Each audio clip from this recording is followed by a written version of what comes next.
Welcome to I Love My HBCU ?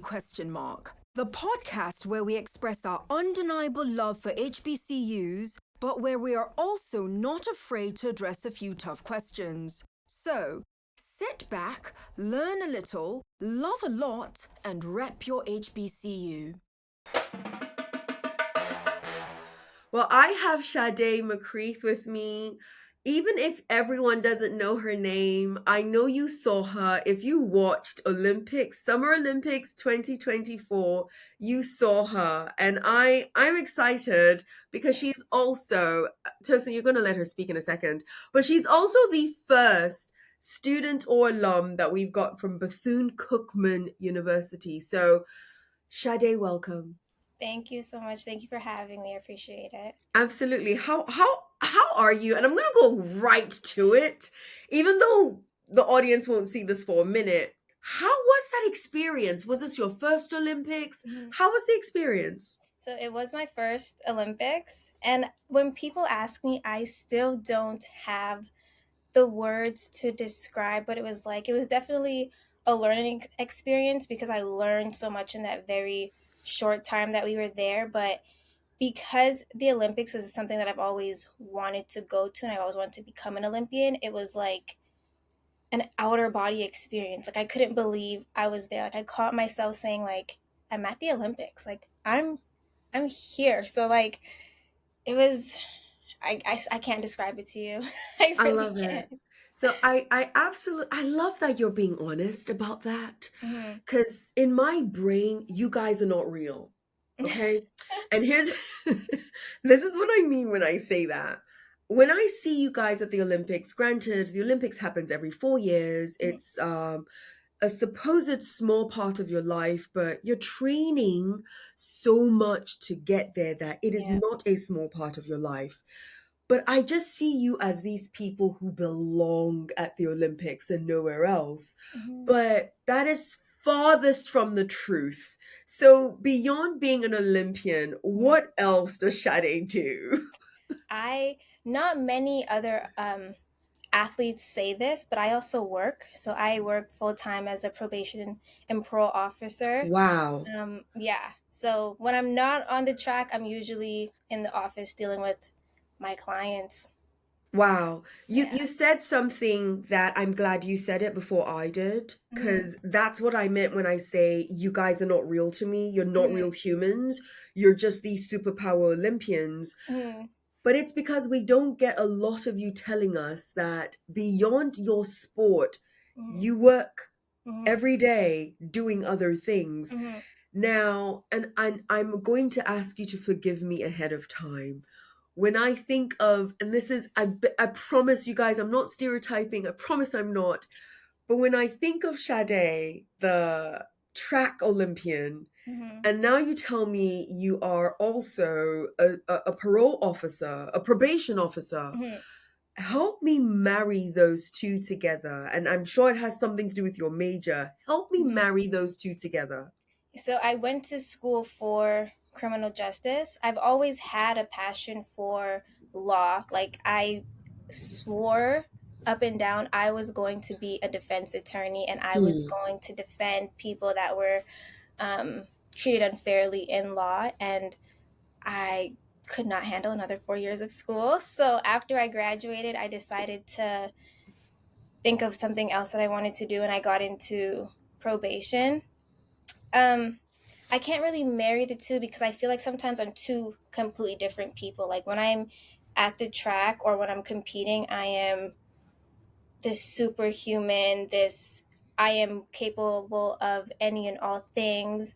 But then when I get into the office and I'm dealing with my clients, I'm very much like, how can I help you? What's going on with your life? Like it's very two separate dynamics that I have.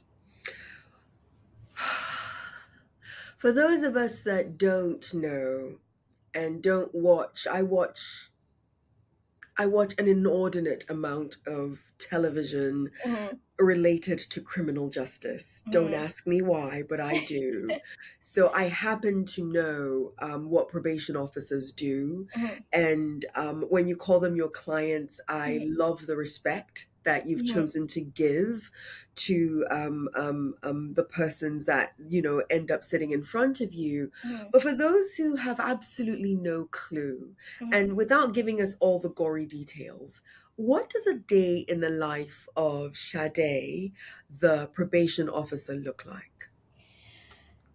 It's very, very hectic, very busy. So I usually will get into the office and I'll start to do a lot of paperwork, either from the day before, seeing a lot of my clients. So, say I'll do case notes and things like that just to make sure I write down what's going on with my clients that may need to be updated or things like that.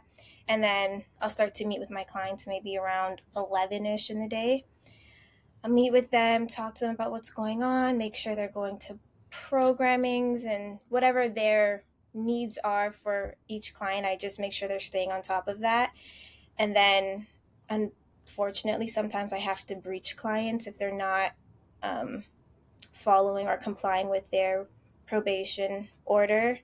And then a lot of times I'm liaisoning with other community resources, whether that's employment or mental health counselors, substance abuse counselors.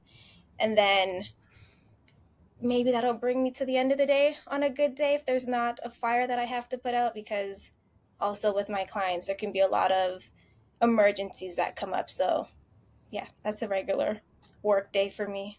I appreciate that, and I'm gonna give you a little bit of insight into why I asked that particular question. Mm-hmm. As you know, because you were a student at Bethune-Cookman, and I happen to actually be a professor at an HBCU currently, I run into a lot of students who they know they went to school to study law, Mm-hmm. or sociology, or so you name it. Mm-hmm. And when that doesn't happen, they get Mm-hmm. lost and they Mm-hmm. don't know what else to do. And I like the fact that I have you on, Mm-hmm. literally giving a window into a different pathway that Mm-hmm. still has you helping people, because Mm-hmm. that's normally the reason they give me is, oh, Dr. Tosin, I want to help. I want to Mm-hmm. help. But not everybody's going to help in that other Right. way. And I don't know if you heard it, and I don't know if you feel it every day, but as I was listening to you, I heard a counselor, i.e., Mm-hmm. you. I heard a social worker, i.e., you. I heard a liaison, i.e., you. Mm-hmm. And all those roles require you to help someone get from point A to a desired point B in Right. hopefully a healthy way. Mm-hmm. I heard all of that. Do you Mm-hmm. feel a lot of that on most days? I do, and it's not something that I recognized going into being a probation officer. I thought it was going to be a lot more authoritative and a lot more enforcement. But as I got into the role, I realized, like you said, I am their counselor. Sometimes they just want to come in and talk. Like, a lot of my clients just don't have somebody that they could just talk to and say, like, this is what's going on and this is how I feel. Sometimes I have to be the social worker and get them the supports that they need. So yes, it's not what I expected, but I definitely wear a lot of hats in that one role. Again, I love it and thank you. I wish more of our, I'm still going to call you superhuman athletes.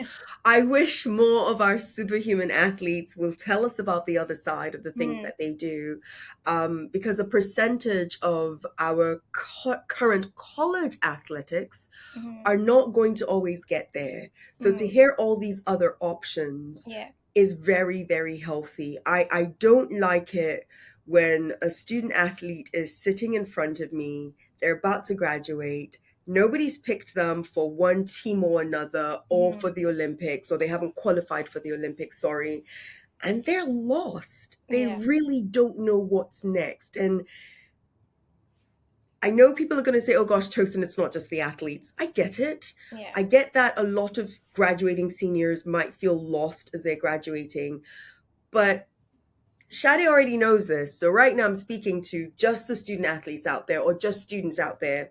Mm-hmm. Imagine having to train at a sport every single day for 4 years straight, and you're good at it. You're Mm-hmm. good at it. But because there's some who are superhuman like Sade, you don't make the cut. And when you don't make the cut, there's a crash that has to happen within you that isn't the same as you are a sociology major or a journalism major and you're just going out there into the world competing with everybody else. So it's a little different. And I respect, if you can't tell, I respect athletes quite a bit.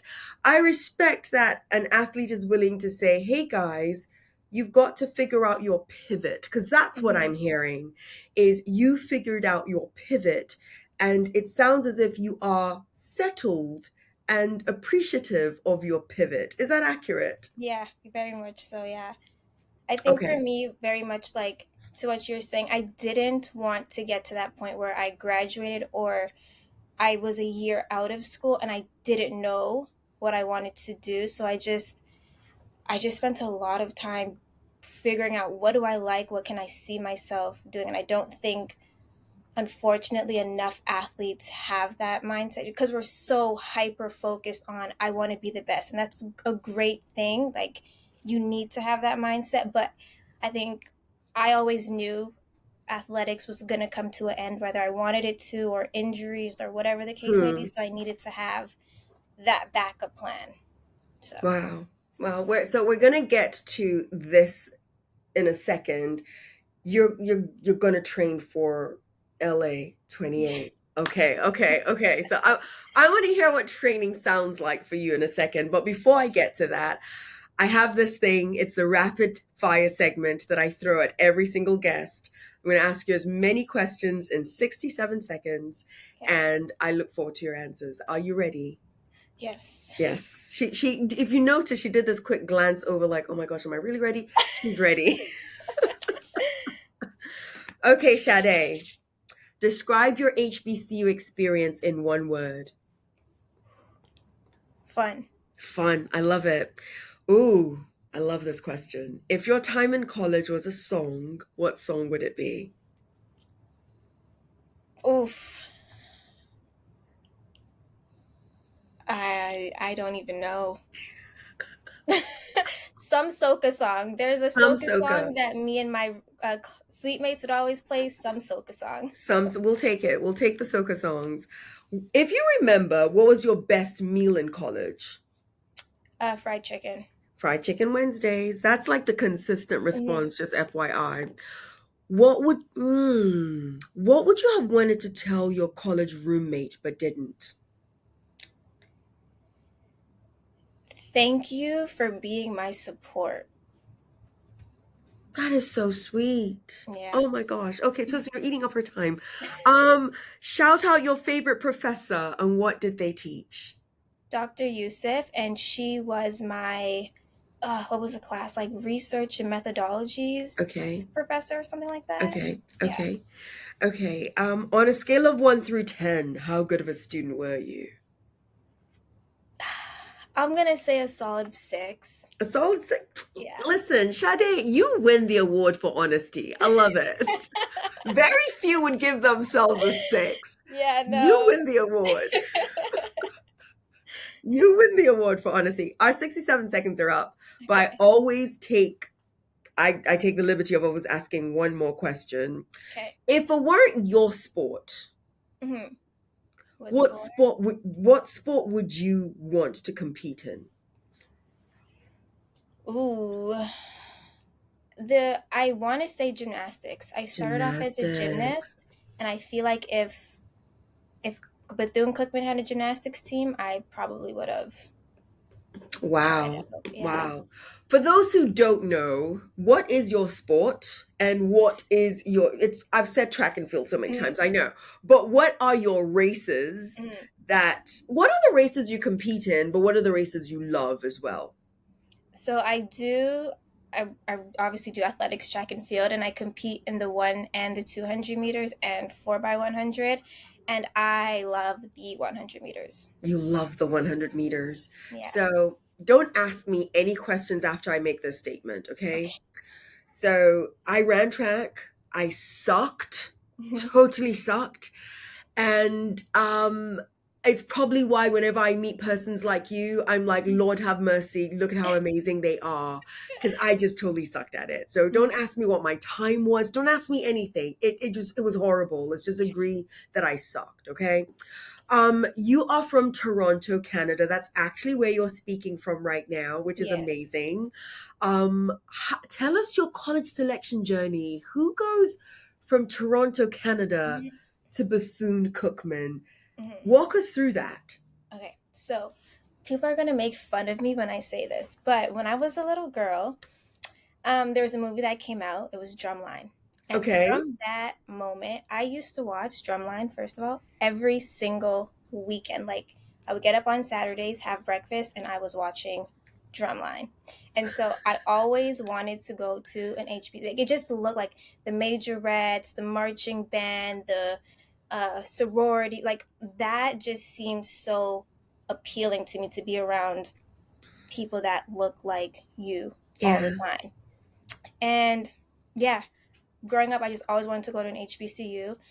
Then I competed at the World Championships, the World Junior Championships in Mhm. 2014. And some coaches from Bethune Cookman were there, I guess, recruiting or scouting. And they had, I think, maybe met with my mom or gave my Wow. mom a card or something like that.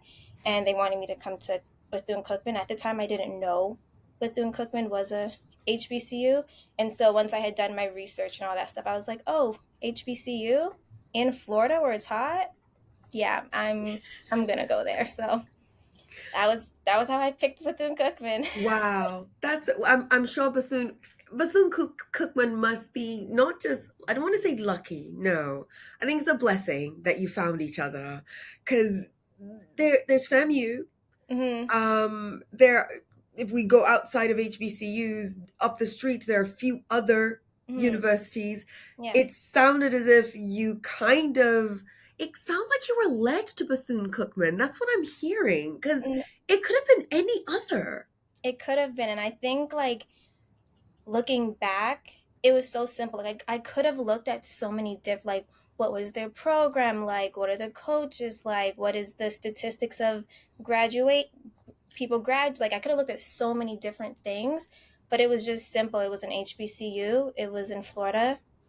I want to go there. Like it was just such a simple. Like I felt compelled to want to be a wildcat, which is It was crazy. meant to be. It was meant to Exactly. be. It was absolutely meant to be. That's probably one of the most simple college selection journeys I've heard on the podcast so far. Mm. Yeah.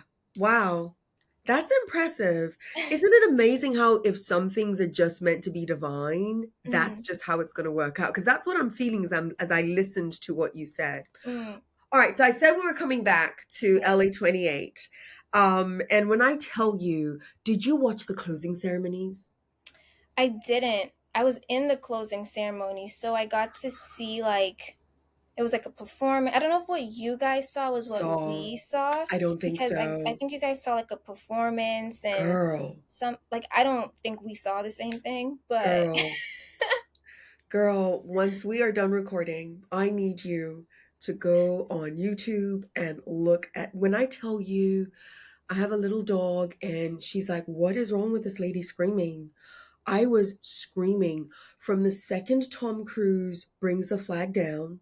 yeah, And when he did then that. Simone Biles and Karen Bass get on stage. Mm-hmm. And then no. Wait. Snoop and Cruz also end up on a plane at some point, and then they end up in LA, and then their performances from Billie Eilish. Mm-hmm. Let me tell you, I was screaming.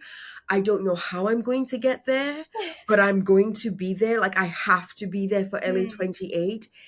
It was just exciting to see the energy that we already have for Mm-hmm. something that is 4 years away. Right. So pivoting ever so slightly to the athletes and Mm-hmm. how they're preparing, which is very different from an absolutely crazy fan like me Mm-hmm. preparing. What does that look like for you? I won't speak for other athletes. I'll speak for myself. I am Absolutely. not like the goal, of course, is LA 2028, but I'm not looking at LA 2028. Like for me, it's 1 year at a time, one season at a time. So right now, my goal is okay. make the indoor team, make the outdoor team, and then just keep building on that. I think if I look at 4 years away, it can become so overwhelming and so Mm, just grueling if you just think about like training for the next 4 years. That that's would be fair. too much. Yeah. That's fair. That's fair. That's very fair and very practical, just taking Mm-hmm. things one step at a time. Let's talk about Bethune-Cookman. How did they what impact did they have on the athlete that you became, Mm-hmm. the athlete that you are, but also the person that you are? Mm-hmm. Uh, Bethune-Cookman has made me so incredibly resilient. Like the things that I've learned while being at school there and the things that athletes kind of had to deal with while being there, it's taught me like if you really want something, despite your environment or your circumstances, like you have to be very focused in what you want and still go after that. So that is one thing that I attribute to Bethune Cookman. I learned that even if you don't have all of the big things that other people have, you could still very much be everything that you want to be. So, Do you care to give a specific example? um, sure. Okay. Cookman, our we didn't have a track at our school, Oh, so we wow. only had a 120 maybe strip, and then we have it wasn't a foot well, I guess it was a football field right beside us. And so if you think of universities, I don't know too many universities that don't have a 400-meter track. So for us, it was limited practices most days. And then I think we maybe got 2 days that we got to go to the high school down the street from us, but then you'd have to find your way there, find your way back. God forbid you have classes after practice because then you have to get back in time on campus to get to your practice. So, like, things like that just taught you to be like very disciplined, very focused. Yeah, we don't have a track, but we still got to line up with them at the end of the week at conference. So it doesn't really matter what you have right now. So like things like that definitely taught me, even if you don't have it, make what you have work for you. I don't think anybody who's listening isn't slightly gasping. Uh, I gasped internally as you were speaking, because Mm, but I also was visualizing how do I practice without a full track, mm, but still made it to the Olympics. mm, Um, so I must say this then for every student listening. So each time an alum comes on the podcast, I see it as a love letter to our mm, current HBCU students. I don't know what you hear, but a lot on so many days I will hear a student complaining about one thing or another mm, that they don't have. And it's not just the complaining, it's the complaining that comes with the comparison of mm, other institutions that have it. And mm, for the record, and I don't think Sade, you're saying this either, I'm definitely not saying just, be satisfied with whatever is thrown at you. I'm not right. saying that. Mm, However, what I'm hearing Sade say so eloquently is, but don't let it limit you. right. Don't, because if this is where you are and this is what you have, these are the cards you're going to have to play with. And so then you've got to decide at some point in time, do I let these cards limit me, or do I throw the cards out? Or do Mm, I play the best hand that I've got mm. with the cards that I've been dealt? That's what I'm hearing, because I still cannot imagine having to run. How did you practice the 400 then with a strip? So those, if we had something like a longer days, that's when we would go to the high school track. But most days, if we were on the track at our school, we would do a lot of turnarounds, or some people call them wind sprints, where you like run one way, 30-second break, run back. We would do so many of those. We would be on the field and we would do a lot of technical stuff to make sure like our mechanics were like up to par. We do a lot of plyos and stuff like that. So we got a lot of explosive work in. I have to say we had some very, very creative coaches Sounds that like made sure it. that we were still hitting all the things that we needed to hit without running laps on the track. And then that Yeah, just made it known to us, like, when we do get to the high school track, like, you're not playing around. Like, you're there to get a workout in because you only have it for so many for so hours, long. so many Yeah. days a week. Thank you. Thank you. And to everybody that thinks that they don't have all of the resources needed, please keep going. If it's Yes. really your goal and if it's really what you want to do, just keep going. Again, I'm going to keep saying it. Sade made it to the Olympics, guys. Like, she made it to the Olympics, guys. Yeah. Yeah, I stamp that message. Please keep going. Don't let your circumstance right now stop you, because it will change if you keep going. If you keep going, I need to hear that too. If you only knew, I need to hear that for myself too right now. Gonna pivot again. And I want to lean into this episode slightly because of what you do outside of Mhm, your sport. What are your thoughts? And I know you're speaking from Toronto, Canada, but you lived in the US for a little mhm, bit. And we've had so many we've had so many issues with gun violence. That's the one mhm, that keeps coming to mind. What are your thoughts on our criminal justice system? And I know that's a heavy question to throw mhm, right at you, mhm, but as somebody who is part of making things right in some mhm, way, mhm. what are your thoughts? Um, I think the criminal justice system doesn't do enough rehabilitating. And I say that because I know there's a very big difference between here and the US. Here we focus a lot on rehabilitation. But while I was in school, I didn't like that after the punitive part, after you served your time, after you were on probation, like, there's not much to help you to get out of that situation that you were in. So I feel like, how does one get out of that cycle of reoffending or going back to substance use? Like, I just feel like it doesn't do enough of helping people.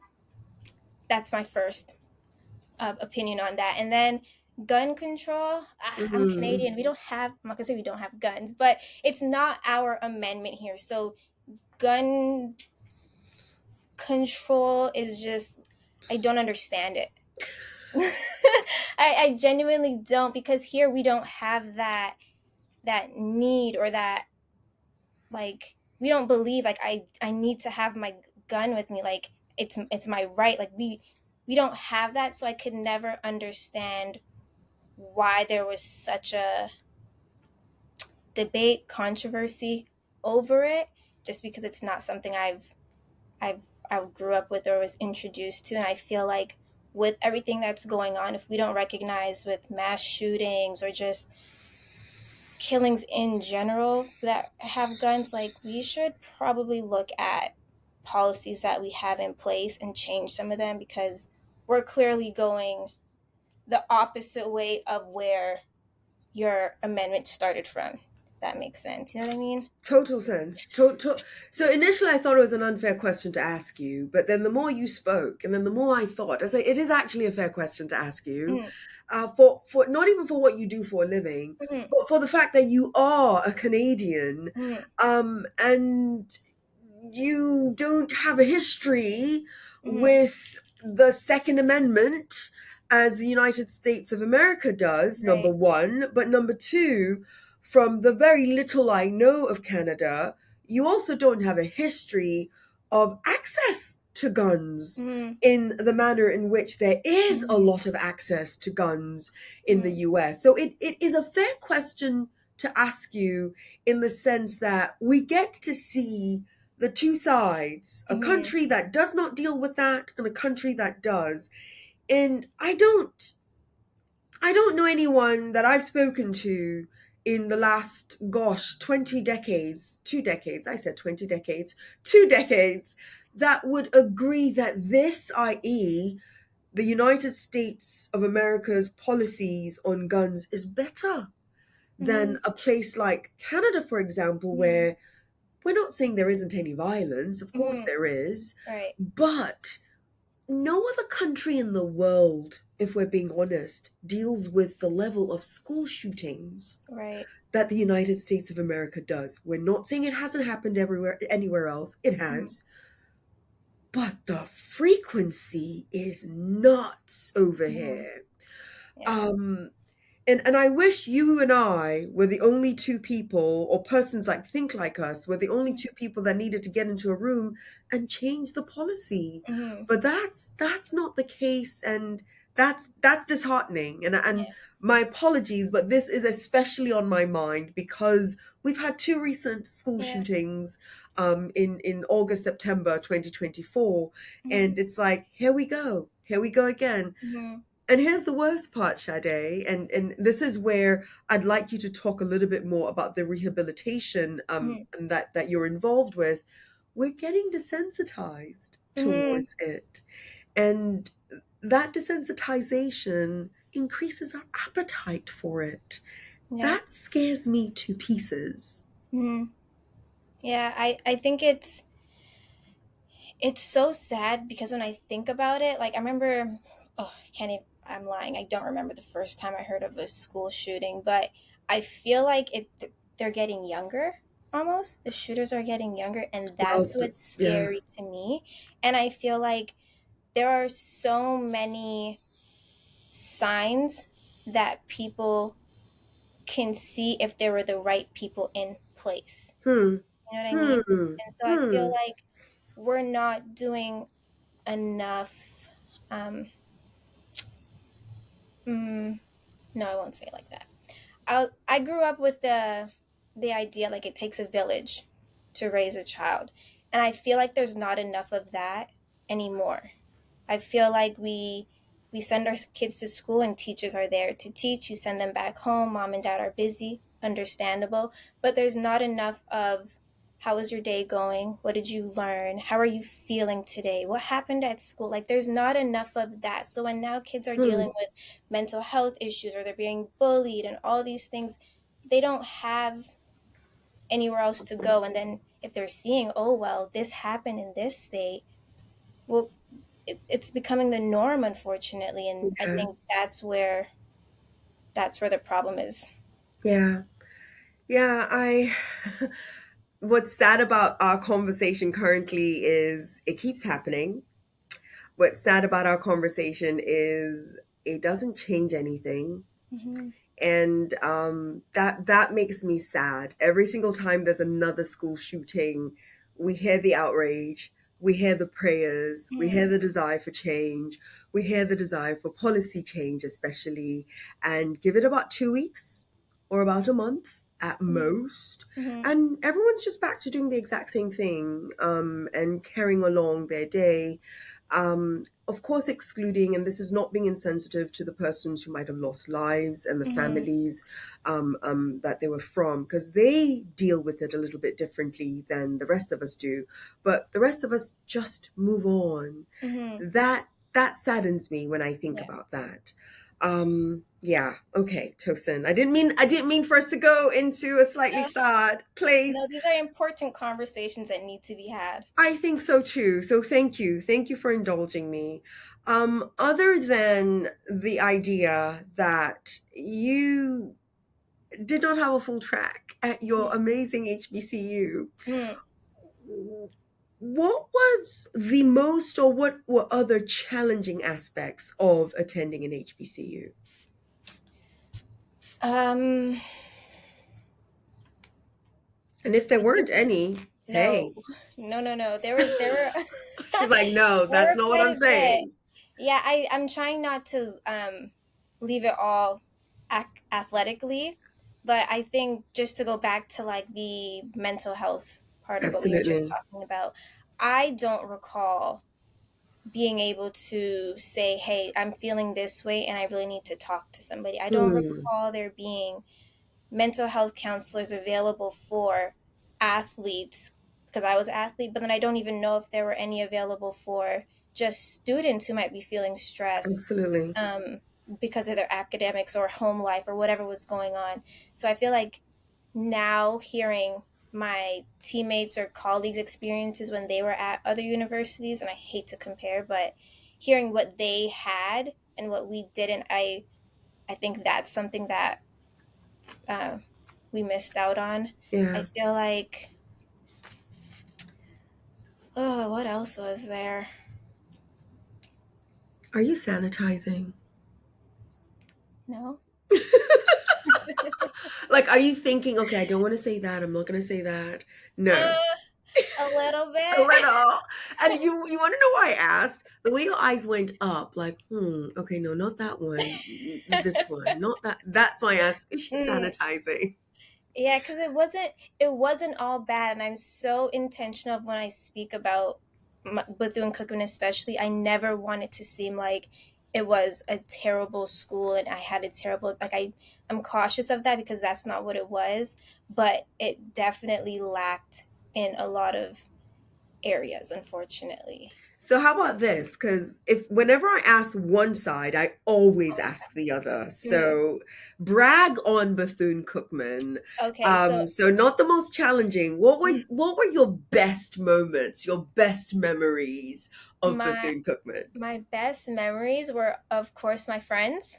My friends, they make my experience at Bethune Cookman everything that it was. Like, they are my best friends to this day, even though That's I'm not even beautiful. in the States anymore. And then it was my professors. Like, a lot of my professors cared in a way that I don't think a lot of other professors, especially here in Toronto, like, your prof is just gonna read to you whatever you need to talk about in your lecture. You do the assignment, you go home, email me if you have questions. Whereas my professors were come to me at my office hours. I'll stay late and help you understand this. I have some that became my mentors or helped me through that transition between graduating and figuring out what I wanted to do. Like, the professors there, they care in a different way for I love sure. it. I love it. Yeah. And I love the smile that crept and stayed on your face when you talked about them. Mhm, I do hear a lot of students at HBCUs say that we show up for our students in a mhm, very different way. And I think that's a beautiful badge of honor that we mhm. carry. It really is. All right, finish this sentence for me. Okay. Because of my experience at Bethune-Cookman, I will not.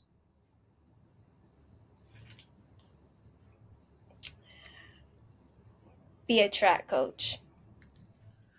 Wow. Yeah, I would not be a track coach.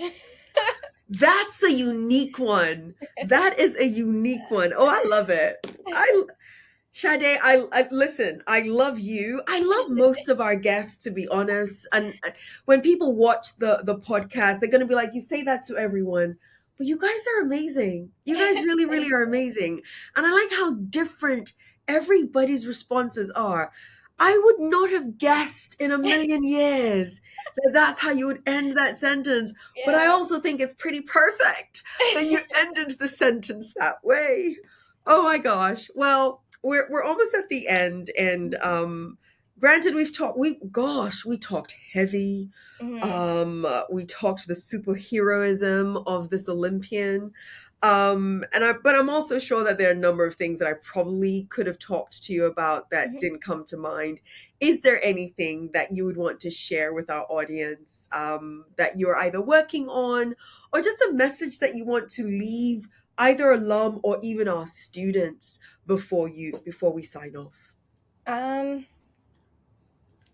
I think one message that I really want to leave for any athletes that are at Bethune Cookman, especially, or any HBCU, um, it's challenging. It's challenging to be a student athlete. It's challenging to see all the things that we don't have, but just remember why you're doing it, why you love your sport, what your goals are in the end, and like, remember that is the reason why you're doing it, not because of all the clout that you could get, not because of the new shoes that other teams are getting. Like, it started small, and that's what's going to keep you going.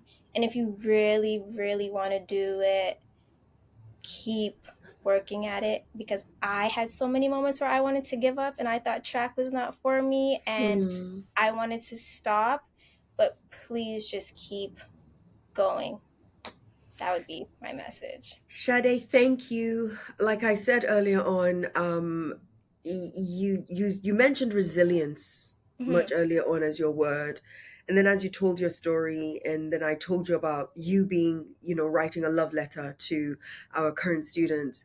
Your message is for me also today in this moment in my life. So I sincerely appreciate you. Leave our audience with a parting word or short phrase on why you, Sadé McCreath, loves HBCUs. Ooh, a short one. Or a Um, little long. um, I love my HBCU because it instilled so much pride in who I am. I think that's as short as I can make it. It's perfect. Sade, I'm going to give you a window into my brain. When I asked you the question and you looked, do you know what I said in my you don't know what I said in my head, so I'm going to tell you. I literally said, wouldn't it be crazy if Sade literally said, I love my HBCU because drumline. I thought that's what you were going to say. That would have been nuts. No, That would have been nuts. that was good. I should have said that. No, your answer was much, much better. Your answer was much, much better. But come on, you gave me this whole drumline story, Mhm. and in my head, I'm like, drumline. But Right. your reason was post drumline, Mm, whereas attending the HBCU drumline preceded that. So I'll take mhm. it. Shadi, thank you so much. And to the audience, thank you for tuning into I Love My HBCU question mark. I know that I have thoroughly enjoyed this conversation with super Olympian. She's a super Olympian to me, Sadé McCreath, alumni of Bethune-Cookman, and our very first Bethune-Cookman guest. I hope you have enjoyed watching and listening. I also hope that I have earned the pleasure of you subscribing. So I love my HBCU question mark. And who wouldn't like this episode because of Sade? Yours and HBCU love. See you next episode. Sade, thank you so much. Thank you. You've been listening to I Love My HBCU question mark. Let's keep the conversation going as we share our stories and encourage more practical support of HBCUs, whilst of course holding each other accountable. Don't forget to follow and subscribe for the latest episodes. Until next time, love and lift your HBCU.